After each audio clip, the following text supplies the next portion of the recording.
할렐루야. 12월 18일 아침 묵상입니다. 오늘 본문은 베드로전서 3장 13절에서 22절 말씀입니다.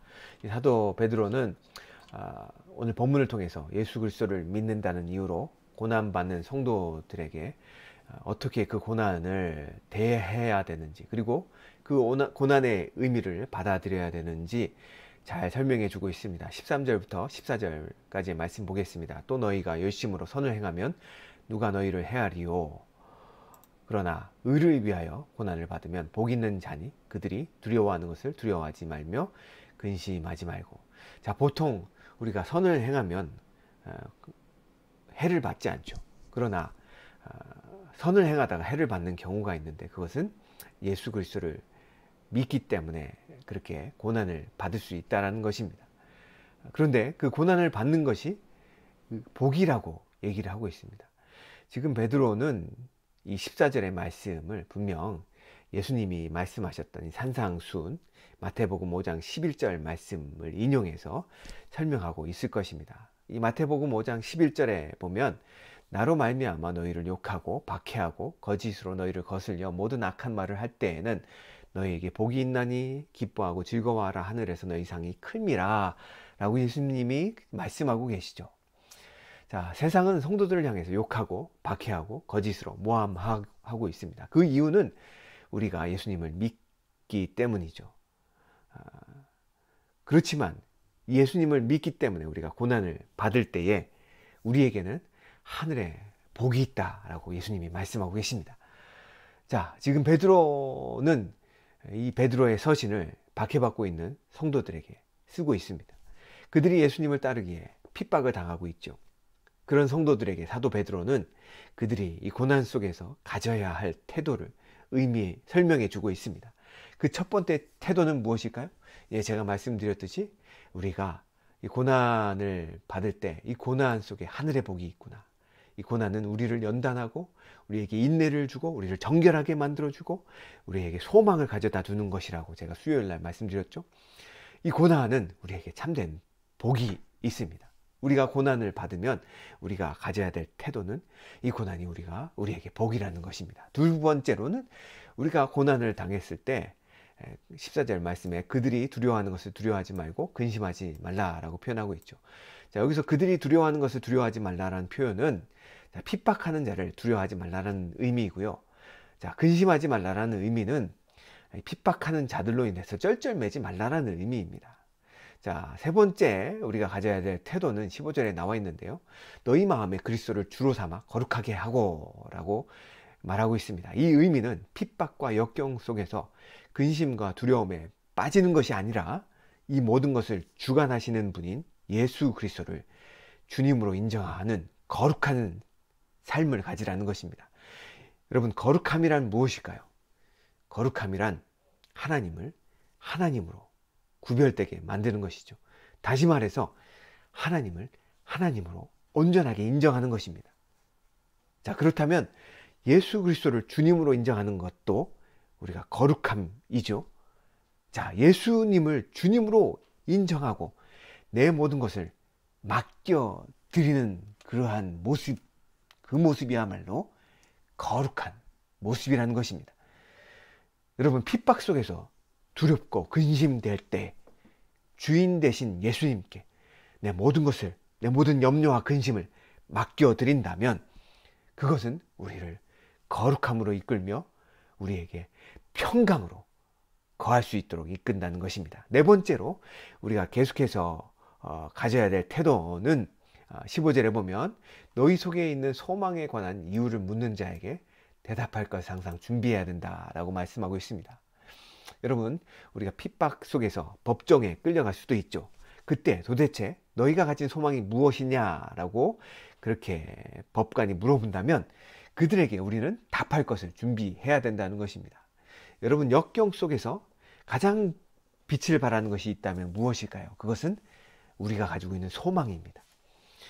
여러분, 세상은 우리가 당하고 있는 이 고난 속에서 성도들이 견고한 신앙을 붙들면서 그들이 평강과 기쁨의 모습을 보여준다면 그들은 도대체 저 사람들은 어떠한 소망을 가지고 있길래 저러한 기쁨과 평강과 감사를 가지고 있을까 궁금해 한다는 것이죠. 그렇게 궁금해해서 물어보는 자들에게 우리는 우리가 가지고 있는 이 구원과 부활과 영생의 소망을 담대하게 증거할 필요가 있다는 것입니다. 자, 그런 자들에게 우리가 소망을 말해 줄 때에 주의할 점이 있습니다. 그것은 온유와 두려움으로 전달해 줘야 된다는 것이죠. 우리를 핍박하는 자가 그 이유를 물어올 때에 우리는 공격적으로 대답하거나 아니면 이 깔보는 듯한 태도로 대답을 하면 안 된다는 것이죠. 오히려 이 듣는 자를 잘 설득하면서 조용히 성령님을 의지하며 대답을 해야 된다는 것입니다. 자, 우리가 마지막으로 핍박받는 그러한 성도들이 가져야 될 그러한 태도가 무엇일까요? 그것은 16절에 나와 있는데 선한 양심을 가지라라는 것입니다. 여러분, 우리가 선한 양심을 가지기 위해서는 두 가지 일을 해야 됩니다. 첫째는 매일의 삶 속에서 이 하나님에 대한 의도적인 혹은 고의적인 불순종을 피해야 됩니다.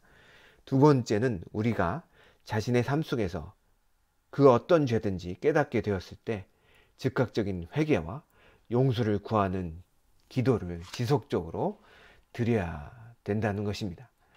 자, 예수님을 믿는다는 이유로 핍박받는 성도들이 자신을 복 있는 자로 알며 핍박자를 두려워하거나 걱정하지 않으며 이 모든 상황을 주인 되신 예수님께 아뢰고 맡겨 드리고 또한 소망의 이유를 묻는 자들에게 대답을 준비하며 선한 양심을 가진다면 우리는 그리스도 안에서 선한 행실을 통해서 우리를 욕하고 비방하는 자들을 부끄럽게 할 것입니다.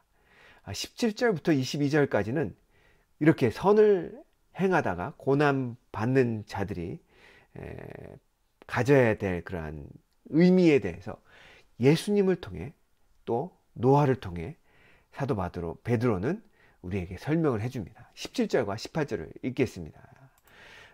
17절입니다. 선을 행함으로 고난을 받는 것이 하나님의 뜻일진데 악을 행함으로 고난 받는 것보다 나으니라.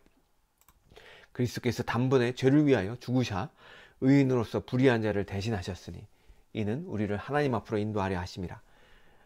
육체로는 죽임을 당하시고 영으로는 살리심을 받으셨으니. 자, 17절에 나오는 이 선을 행하다가 고난을 받는 것이 악을 행하다가 이 벌을 받는 것보다 낫다라는 이 표현은 상식적으로 그렇지 않느냐라고 하는 말이 아닙니다. 이 말은 18절에 예수님께서 우리 죄 때문에 고난을 당하셔서 우리를 하나님 앞으로 인도하셨듯이 우리가 받고 있는 이 고난을 통해서 우리는 우리 주변에 믿지 않는 가족에게 복음을 전할 수 있는 계기로 삼을 수 있고 또 우리가 받고 있는 고난을 통해서 우리 속에 이 소망이 무엇인지 궁금해하는 자들에게 우리의 소망을, 이 복음을 전해줄 수 있는 그러한 수단으로 삼을 수 있기에 우리가 선을 행함으로 고난을 받을 때 이것은 하나님의 뜻이 될 수 있다는 것입니다. 사랑하는 성도 여러분, 여러분들이 받는 고난은 때때로 여러분들의 그 고난을 통해서 주변의 사람들에게 복음을 전할 수 있는 귀한 하나님의 미디어가 될 수 있습니다. 자, 19절부터 22절까지는 매우 난해한 본문입니다. 그래서 참 이 구절을 해석하기가 참 어렵고 천주교는 이 구절 때문에 참 잘못된 교리, 연옥설 같은 교리를 만들어내기도 했습니다. 그러나 우리가 19절부터 22절의 이 본문을 글의 문맥과 얍디 문맥과 또 베드로가 사용하고 있는 이 글 쓰는 스타일을 전체적인 이러한 서신을 통해서 살펴본다면 그리 어렵지 않게 19절부터 22절의 본문을 해석해낼 수 있을 것 같습니다. 일단 19절 한번 읽어보겠습니다. 그가 또한 영으로 가서 옥에 있는 영들에게 선포하시니. 자, 이 19절만 똑 떨어뜨려 보면 참 이해가 되지 않죠. 또 영으로 가서는 무슨 말이고 옥에 있는 영들은 무엇일까? 또 어떤 내용을 선포하셨을까? 참 이해가 되지 않습니다. 그런데 자, 이 19절에 이 앞에 18절 말씀과 20절의 말씀을 이렇게 함께 놓고 해석을 하면 19절의 말씀이 어느 정도 이렇게 잘 해석이 됩니다. 18절에 보면 예수님이 육체로는 죽임을 당하시고 영으로는 살리심을 받았다라는 표현이 나오는데요. 예수님이 우리의 죄짐을 짊어지시고 육체 안에서 대속의 죽음을 당하셨죠. 그리고 영으로는 살리심을 받았다는 표현이 나오는데요. 이 표현은 성령으로 인해 다시 부활하셨다는 의미입니다. 그리고 19절에 그가 또한 영으로라고 표현하는데요. 그는 예수님을 말씀하고 있죠. 그가 영으로라는 말은 예수의 영 혹은 성령을 의미하죠. 이 성령께서 옥에 있는 영들에게 갔다라고 표현하고 있는데요. 옥에 있는 영들은 20절에 확실하게 말해줍니다. 20절에 보면 전에 노아의 날에 방주를 준비할 동안 하나님이 오래 참고 기다리실 때 복종하지 아니하던 자들이라 라고 표현하고 있는데요. 자, 19절에 나오는 이 옥에 있는 영들은 창세기 7장에 나오는 이 홍수 심판 사건 전에 노아가 방주를 준비할 때 함께 살던 패역한 세대를 의미하죠. 자, 19절은 예수의 영이 하나님의 심판의 메시지를 노아를 통해서 이 패역한 자들을 향해 선포하신다라는 그러한 메시지입니다. 자, 우리가 이렇게 해석할 수 있는 또 다른 근거가 있는데요. 그것은 이 베드로 사도가 쓴 그의 서신 베드로 전후서에 보면 베드로가 노아의 시대를 이 베드로 당시의 시대와 많이 유비시켜서 등장시킨다는 것입니다. 자, 유비시킨다는 말이 무엇일까요? 유비의 말이 무엇일까요? 유비의 말은 이 맞대어 비교한다라는 뜻이잖아요. 다시 말해서 이 베드로는 선행을 한다고 욕하고 비방을 하는 사회 속에서 살고 있는 성도들에게 노아의 시대에 노아가 받았던 비방과 고통을 지금 맞대어 비교해 줌으로써 성도들에게 중요한 영적 교훈을 제시하고자 했다라는 것입니다. 그렇다면 왜 이 베드로가 굳이 노아의 시대를 유비해서 맞대어 비교하려고 했을까요? 그것은 노아의 때에 심판이 있었기 때문입니다. 지금 베드로는 베드로 서신을 쓰면서 이 종말의 시대에 심판이 임박한 그러한 성도들에게 그들이 당하고 있는 이 고난의 의미를 설명해 줘야 하는데, 그 고난을, 이 임박한 심판을 경험했던 그러한 시대가 구약 시대에 이 노아의 시대가 가장 적합하게 유비돼서 설명을 해줄 수 있기 때문에 지금 베드로는 노아의 시대를 유비해서 끌어서 지금 가져온다는 것이죠.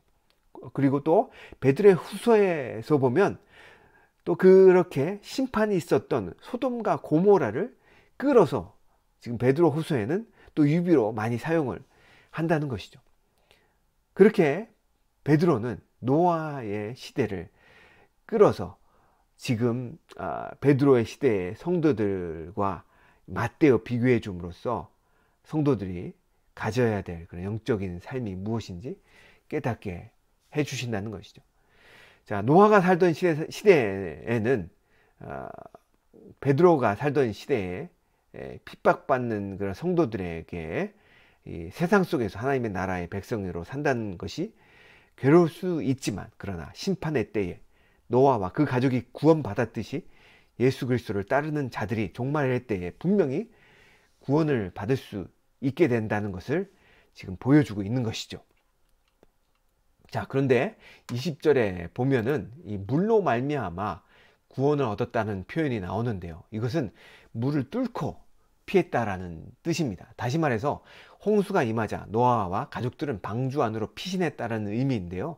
이렇게 물을 뚫고 피했다라는 표현은 노아와 그 가족들이 물로 말미암아 육체적인 죽음으로부터 방주에 올라탐으로 구원을 받았다는 것을 의미하고요. 그와 마찬가지로 물, 곧 침례는 예수의 죽으심으로 우리가 죄사함을 받고 예수님의 부활하심으로 우리가 구원을 받았음을 가장 잘 보여주는 상징적인 행동이라는 것입니다.